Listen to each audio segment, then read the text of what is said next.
Good afternoon. Welcome back. Hope everybody had a nice lunch. Lots of great conversations going on. Terrific weather outside on the balcony today, I will say that. For those of you who are joining us, welcome to the World Real Estate Forum. Thank you for attending again this year. My name is Steve Weichel. I'm the head of industry relations for the center. I would like to thank our sponsors who really make all of this possible and have for many years with the Real Estate Forum as it has grown. Our platinum sponsor, JLL, our silver sponsors, Baker McKenzie and Taurus Investments, Credit Suisse and Modo, our Edge Session sponsors tomorrow, Global Consultancy EY and also Crowd Comfort, and our various media partners and our research partner at the MIT China Future City Lab. So thank you again for your generosity and willingness to come be a part of this conversation that we have every year in May about the future of real estate. And so this morning we looked at global capital. We had a great presentation by Eric Brynjolfsson about future technology and how it will impact our industry. And we also then moved on to a conversation about Mexico, which was really great. And this afternoon, we're going to move to Europe and India as well. But before I do that, I would like to acknowledge, in addition to our sponsors, as you might imagine, an event of this complexity requires a great team. And I am so fortunate to have such a terrific team at the Center for Real Estate to help execute all of this every year. The center's team, Albert Sayas, who you heard from earlier, Lisa Toma, Cheryl Gillespie, Lacey Cochran, Tricia Nesty, Kelly Cameron, Cherise Beckford. That's our internal team. And then also, we're really lucky that the current students in the master's degree program always jump in and help us with this. And so some of our panel managers, Sebastian Perez, who did the panel this morning, Dietmar, who helped me out on the panel this afternoon for Europe, Dietmar Weissman, and then Rama Kaza, who is responsible for herding all of us cats together. Rama did a great job doing that. Then tomorrow, Phil Cohen, Sam Weissman, Fan Lee, Weijia Song, and I should also add some of our recent alums from last year came back to help. And just because it's so much fun, right, John Weil? John, Zoya, Sunith, and Sarab, again, thank you for that. And lastly, all of the graphics and the app and all of the other creative work, Ed Tung and Ron Chow, who's in our current program. So again, let's give a round of applause for them for helping us out.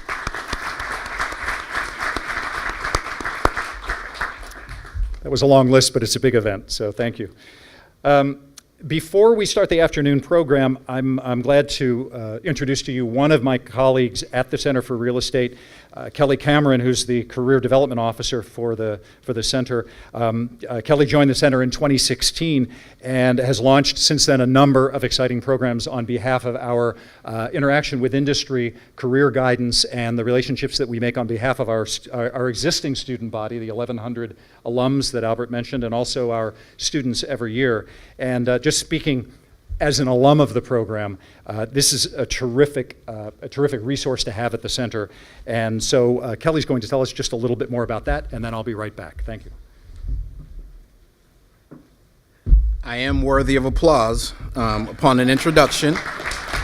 Thank you. Thank you. Thank you so much. Thank you, Steve. I just want to say that it's always an honor to be in front of some wonderful professionals. I'm making a lot of new friends here at the center. I came to the center by way of route from another great university across the street, Northeastern. And I bring with me an experience in the experiential learning space, which now is a significant program within the Center for Real Estate. In addition to the traditional forms of experiential learning, which typically come in the form of internships and externships during our winter recess, we've recently embarked on a new initiative that we're sufficiently calling our employer in residence. Yes, those outside of the medical profession can actually be an employer in residence. So what we try to do is bring industry onto campus to make the interfacing between industry and students more tangible. It's an opportunity for industry to interview the future workforce, to interview candidates for full-time summer opportunities or a full-time regular employment opportunity. It's also a time where employers can come and talk to students about some of the thesis work that they're doing, and in fact, pitch ideas to the students. And if it's not that, then we create an opportunity for you to be an industry expert and share some of your professionalism with the students, to be a data resource, in other words, for them, that they can look at the information that they need to support the work that they're doing academically. So we're really trying to build that out, and it's a great opportunity. We have a lot of employers in the room today who have already begun the process of engaging us in that space, certainly welcoming of more companies joining us.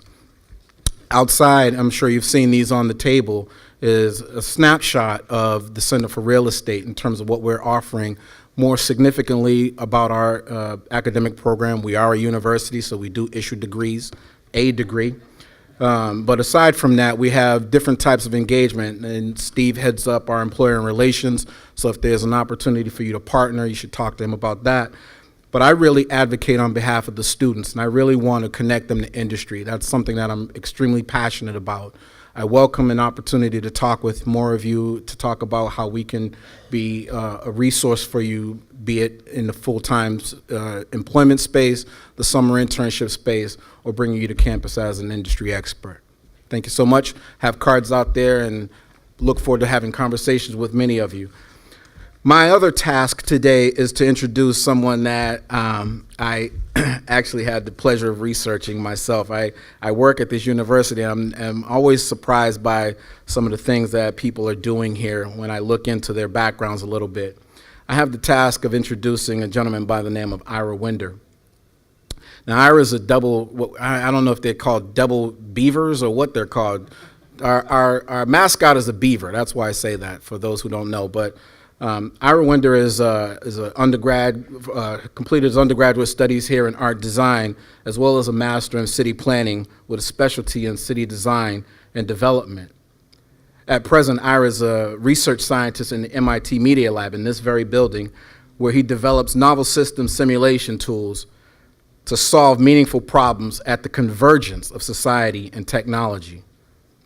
Ira's work is now a platform for interdisciplinary research, most notably through CityScope project at the Media Lab's City Science Group, and he runs the Viz Lab at MIT's Data, Systems, and Society.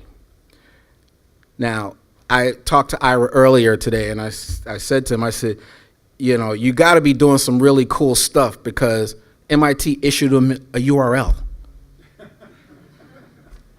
Okay, maybe I'm just fascinated by it. But his URL is ira.mit.edu. I encourage you to take a look at his work. It's fascinating. And if MIT issues you a URL, you got to be doing some cool and important stuff. So our tech talk keynote speaker for this hour is Mr. Ira Winder.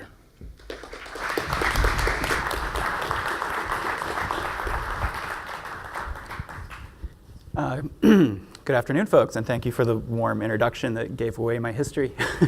I'm going to feign being a seasoned expert, but of course, I was just described as a recent student here, and I actually went through the programs, Course 4 and 11, Architecture and Planning, and by association, Real Estate. I was very much a part of that. I want to talk to you about tech, right? That's my talk, tech talk. But in addition to tech, I want you to know that this is a story about a humanist, I think, and how a humanist is trying to use technology in a responsible way to solve people-centric problems that are part of complex systems. So I'm going to start by talking about cities and the way I think about them lately.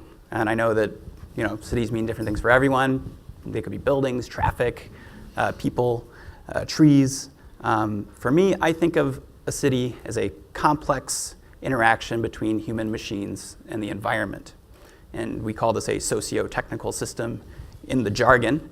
But there's a couple mentors of mine who influenced me strongly on my view of cities. One of them is Kent Larson.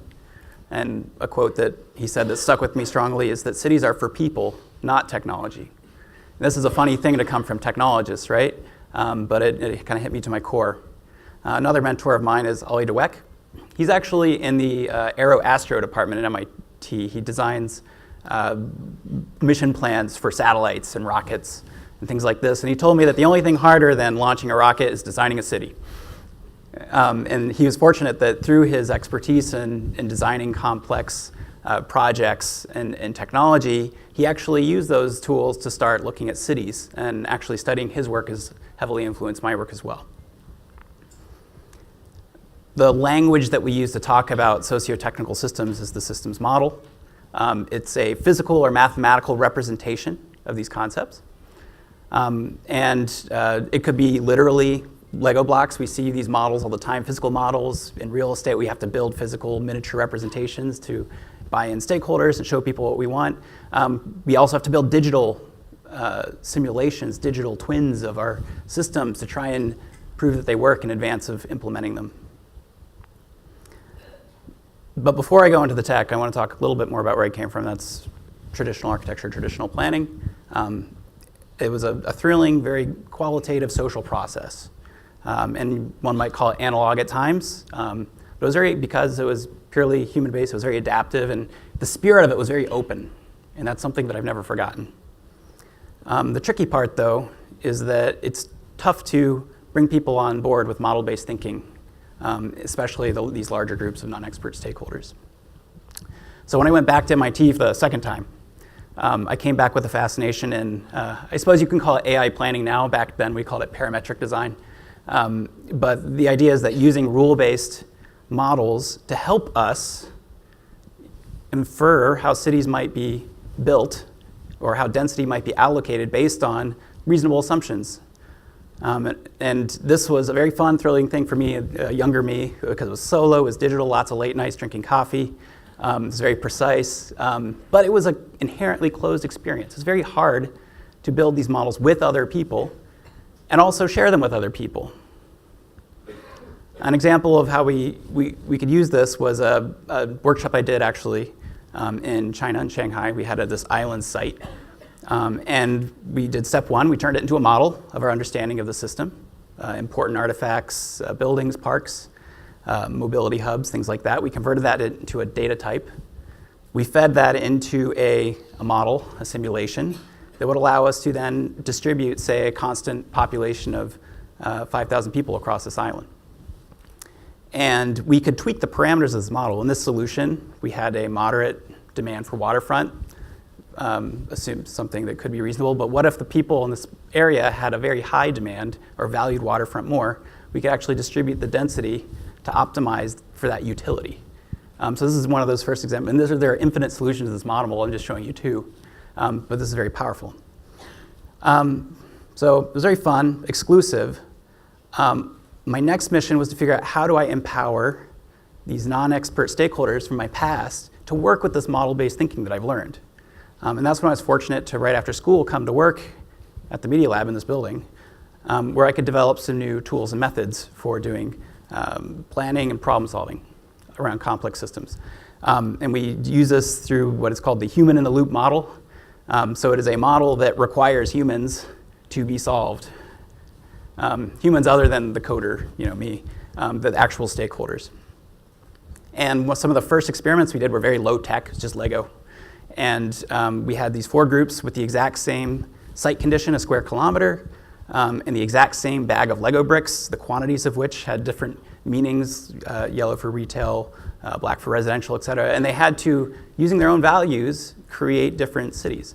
And the promising thing about these model kits is they're all the same, they're all standardized, but they resulted in 4 completely unique solutions that solved for completely different human-based values. The problem with this, it was very, very cool, but that one step in the Shanghai model, going from model to data, was an issue. So how do we turn these Lego models into data? And that's what this project became. This is actually a lot of my work at the Media Lab, the development of this tool called the Tactile Matrix. And it is a glorified Excel spreadsheet made out of Lego, but it uses computer vision and projection mapping. It's an augmented reality environment. The original augmented reality uses projectors, not goggles. I don't really like the goggles, but it's a simple concept where you use these low-tech mediums and then use computer vision to instantly digitize them and then build 3D models, these CAD models, based on the physical medium.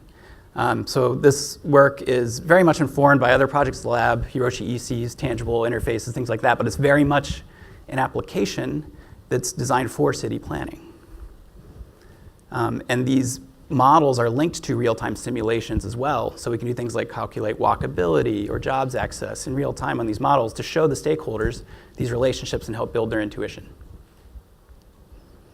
So this project was first developed maybe 5 years ago now, and it exploded into these really lots of cool, interesting case studies. I'm not going to go into all of them, but it started out as city planning, and then it started going beyond the built environment, even into logistics, into pharmaceuticals and manufacturing. But I want to go over a few key examples here that I think highlight some of the ways this technology, originally developed for people in cities, has really pushed the boundaries of how they can become integrated into teams of people solving problems around complex systems. The very first example, the project that gave birth to this, which is maybe a good example of like these collaborations with MIT, it depends on very eager collaborators across the world to work with MIT so that we have our prototypes grounded in reality. And that was with the Riyadh Development Authority.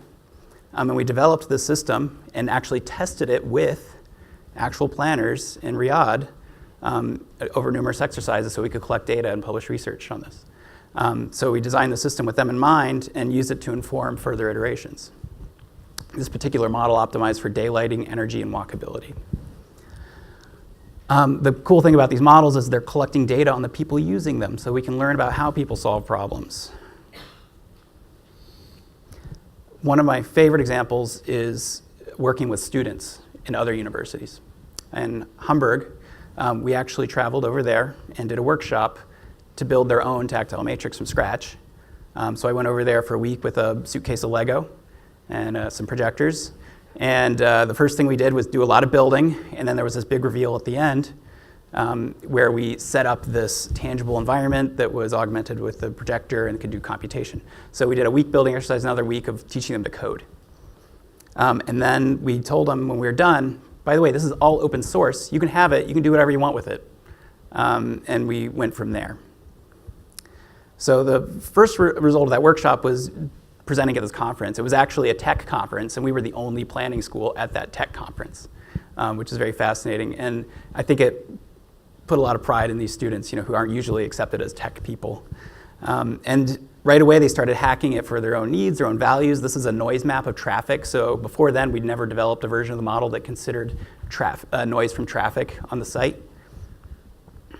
We also had a lot of planners who were just very much keen on using their own hand drawings, so we figured out a way to project those right onto the model themselves, rather than saying that they couldn't do that. So shortly after we left, that was right before the refugee crisis. And we were fortunate to have a very progressive mayor who went to Hafen City University directly and said, hey, we heard you got this cool tool from MIT. Can you use that to help us figure out where to put our refugees? And he needed it in 2 months. So it was already, we were all the way in Boston. There was not much we could do from MIT. So we kind of put it on the shoulders of Hamburg to see what they could do. And in 2 months, they knocked it out. They actually, using all the know-how and the open nature of the system, figured out how to reprogram it for their own needs. And they held multiple workshops over the course of 3 months with each district, trying to figure out how and where to allocate different refugees across the city. Another example, more with the private sector, this is a company in China called iSoftStone. They are a smart cities IT company, very large, and they were wanting to get into the business of helping cities design science parks. And they needed a tool to help them communicate not just solutions, but model-based solutions. They wanted to deliver models that the stakeholder could then change themselves rather than presenting us one solution. So I went over there with a small team, and this is the team that I met over there, and I gave them the prototypes we had, and I taught them how to use them, like in the Hamburg case. And I went away for a few months, 6 months, I believe. And then I came back, and the team had quadrupled, and they were building their own huge systems, larger than I ever built, for their clients. And this is in their Viz Center where they've built a demo of this. And as far as I know, they were implementing these across cities in China. And they built their own back end. They built their own sort of twist on it for the Chinese development market. Outside of real estate, we had a company come along, Walmart. Edgar Blanco, who actually used to be a faculty at MIT, approached me and asked, that's a cool tool, but we need to figure out where to put our delivery service hubs for this new service we're offering. We're hoping to deliver groceries like Amazon Fresh or whatever. And we have these great modelers who are working in spreadsheets, but we don't have a tool to really communicate what's going on and much less iterate and show what we're doing to our bosses. So we adapted their model, their science, into a tangible interface that was spatial in nature. And instead of buildings, these pieces were warehouses now. And you could pre-engineer these warehouses into different piece types. Placing stores, and it would automatically allow them to allocate demand to different areas based on different algorithms they were writing. This particular algorithm was maybe the greediest one, where it ate up all the most profitable areas, but we had a fair one that would just be more distance-based and not considering how much it costs to deliver to you, things like that.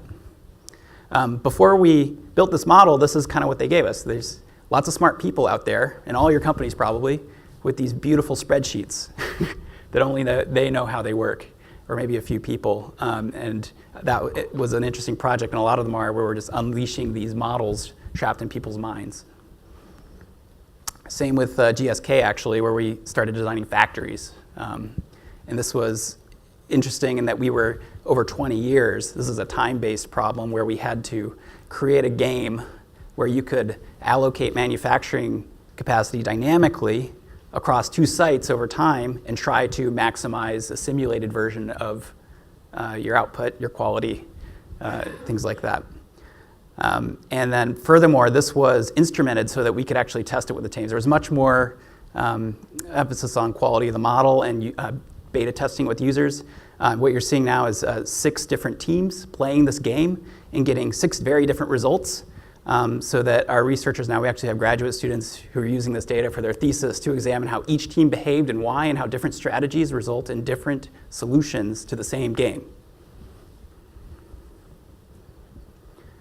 More recent project with Gensler, closer to home again to cities, is focusing on autonomous vehicles' relationship to parking demand into the future. And this was a very much collaborative effort again with a institution outside of MIT informing kind of the problem at hand and the market at hand.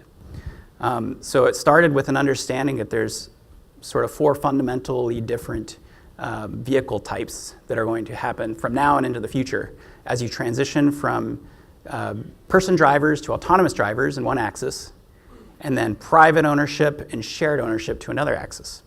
And these all have different impacts on their trip capacities and their utilization of parking in the cities in the future.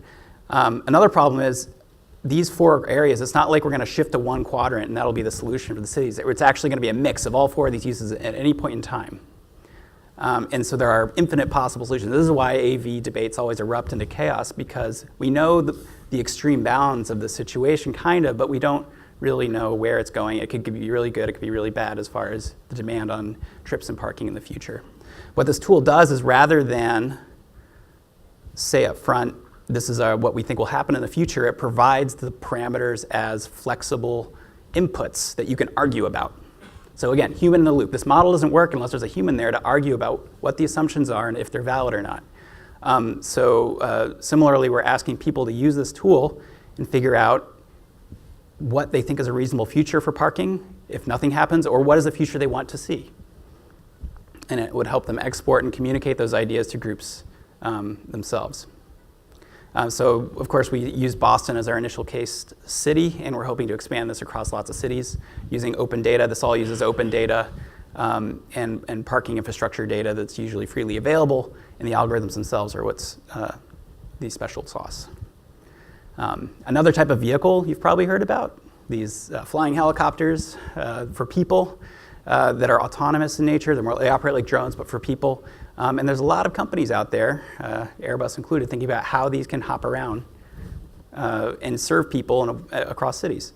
And I won't go into the vehicle itself and the impact on the city, but there was a design exercise we developed just for strategizing how to approach this problem. This is an inherently complex system problem, though, in that you don't just need the vehicle, you also need the infrastructure in place for the vehicle. It's very complicated to charge these things, which buildings you can and can't land on, air traffic rules in cities. So this is a simulation for designing strategy. So in the lower left, you see what's called a design structure matrix. This is just a matrix that shows all the possible parts of the system on both axes and a degree to which the parts are interrelated to other parts. And you can argue about those. And you use the tabletop itself to argue about the interrelationship of different components. So this is inherently for teams who are managers of all these different parts to get together and dynamically express in a first qualitative round the dependencies that they have to other parts of the team. So if you have a large company and lots of teams that need to work together, this might be a good way, for their case, to kind of quickly figure out which teams need to meet, how frequently, and when. Vehicles aside, it's easy to focus on vehicles and tech. Driverless, whether they're 4 wheels or helicopters. But pedestrians are sort of the bread and butter of cities, and I hope that from now and into the future, pedestrians are always the privileged mode. So I probably spend the majority of my time actually programming simulations that focus on people. And if I had my say as a stakeholder, I would say we should design cities from the ground up, built for people, and then all the technology should kind of defer to how people move about their lives. This is an example that we developed with SUFA to help them communicate to their stakeholders how best to place these urban sensors in the environment to accurately detect how they move, and also how they might make interventions to increase traffic and footfall into these parks and things like that. And pedestrian simulation doesn't apply to just outside buildings, but of course inside, but we just call them occupants once they're inside of a building, right? Which is probably most important to a lot of people in the room. With GSK, for example, we're thinking about how they're chemists, they're biologists, they're scientists move about the building, and how the way they move about this building can ultimately impact their workflow, their productivity. And we're looking at not just how efficiently they can move about their day, but how frequently they have random collisions with their neighbors and people around them. How likely are you to talk to a chemist if you're a biologist at the coffee maker? These are actual literal quantitative outputs these models produce and are used to inform decisions. I won't go into these too much detail, but just so you know, this wealth of research around cities and place-based problems has informed other problems like maritime shipping routes and satellite trajectories and flight routes based on the same logic that these problems are solved. The reason I bring this up is not because you should be interested in these problems, but I think it's fascinating that from problem-solving tools we've developed for these complicated cities problems, these complex systems that are spatial in nature, fundamentally, I guess, traditionally qualitative problems, right, as architectures and designers and planners. But through this work, we're now starting to influence how engineers solve problems. And I think that's actually the future of real estate if we do it right, in that we're building tools to solve the most hairy, complex problem, which is, again, cities. And then if we can actually build tools to solve those problems well, I think we're going to see them adopted in other industries. So without much further ado, I'm going to yield my time to the room, I think, if there is time. I'm not sure how we're doing for any questions. But I just want to thank you for your time. I'll be hanging around to answer any questions. Thank you, Ira. Thank you, Ira. Cool stuff. Cool stuff. That's what we do here. So we have time for some questions. Some questions about related to what we just saw. Questions? So I do have a question. So when you're optimizing, say you're optimizing this network of delivery for Walmart, have you been able to quantify it and say that'll save them X millions or hundreds of millions, or are we not quite there yet? Oh, we can certainly generate numbers. So the trick is generating numbers that people trust. So any problem has a problem with what I would call specificity and resolution. And for any solution, you have, as long as you're able to, I would say yes, with the caveat that we only do so after putting very clear boundaries on the accuracy of our solutions, the confidence. So like we have a high confidence that there's a directionality in this trend, maybe not the specific number. And in fact, in the user interface design, the user experience, we actually make decisions all the time about which number to show, how many decibel points. Should we even show it as a number? Should we just show it as a green smiley face or a red frowny face? Like there's different ways of expressing these solutions. I would also, just to comment on the word optimization, I would say I'm an optimization skeptic. Especially, optimization is a word you use if you're solving for one, maybe two parameters. Once you start getting like multi-variable problems, the thing about this is how do you optimize if on one hand you have somebody's quality of life and on the other hand you have somebody's money? And what if there's a trade-off, right? And I know some people can argue that you could get a good balance, but what if you had 10 of these similar variables and you're trying to, and there's people in Sloan trying to like do the whole science of this, and there's something called a Pareto curve that you try to shoot for, but the simple answer is a solution is, there is no one solution, and I don't believe in optimization. I believe that solutions are representative of who's at the table, and literally the Lego table in mind. The simple answer is no simple answer. Yes. Yeah. Another question? Question back here? Hi there. So these sort of systems. Where you're from? Oh, hi. I don't, Cameron Suleiman from John Hancock. So the problems you described that you could solve with the system are like relatively larger size at the city level. So my wondering is that if the same type of design methodology can be applied at a lower scale, perhaps, and a layout on an office, perhaps, to see that this could relate to the flow of people in an office building on a floor plan, how people could work. Have you experienced in that sort of smaller scale applying the same design or tools to designing the layout of an office building, for example, or any type of internal sort of interior of a building? Mm-hmm. Thank you. Good question. I might address that question first by talking about scale and how it's been part of the work. I would say that even though I worked at sort of a city scale, you might call it a neighborhood scale at first, I've really started to find that any problem has its scale, and if you have the right methodology and approach, you can adapt any scale to a certain type of problem solving. It's just a matter of specificity. And so if you are at the neighborhood scale, you're not modeling every single chair or maybe or every tree. But at the office scale, you can, even down to the plant in the coffee maker, right?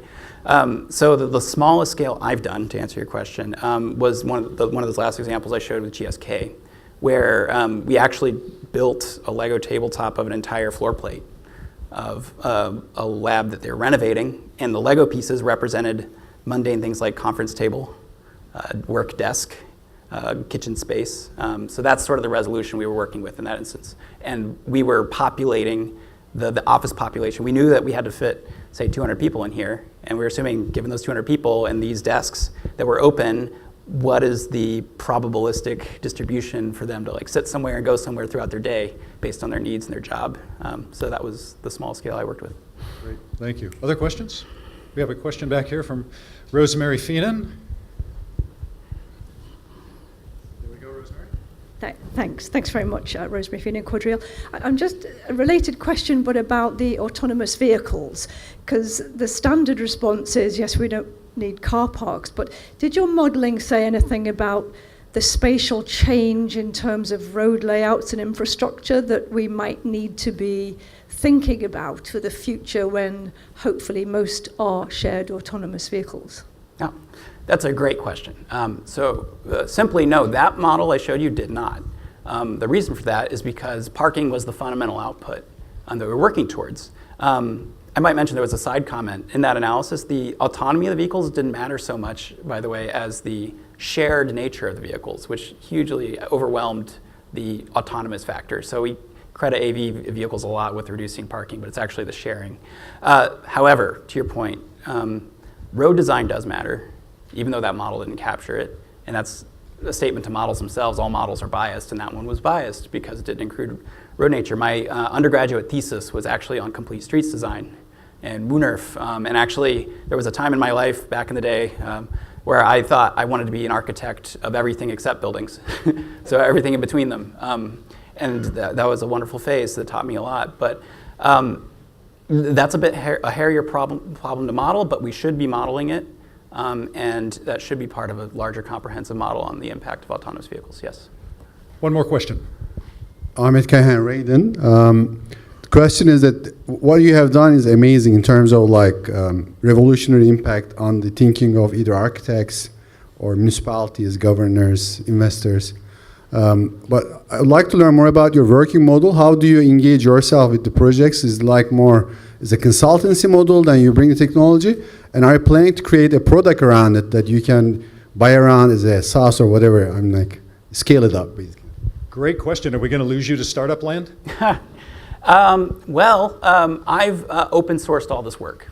So I don't have exclusivity to this. I guess it doesn't exclude me from me or somebody making a startup out of this, no.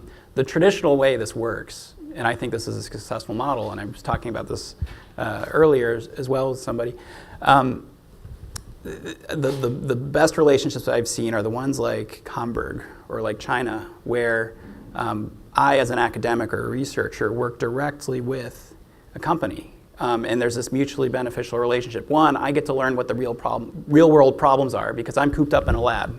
I don't get to see the real world. And that's what we need our outside collaborators for. But in exchange, I think they get to learn a lot of the know-how, these new tools, within the company themselves. So I think a successful project is one where I'm not like there's tons of projects in that presentation. Maybe I could turn every single one of those into a company, but I guess that's not my deal because that would be too much. I would love it if other people took them and made them into companies. And that's sort of what my model of work is. I don't know how sustainable that is. But I think, Ahmet, you probably want to talk to him later. Yeah, he's shaking his head back there. We have time for one more, right? Yes. One more question? Do we have a question over here? I thought I saw a hand. Oh, there's a question. Thank you. Okay. Thank you. Heather from EY.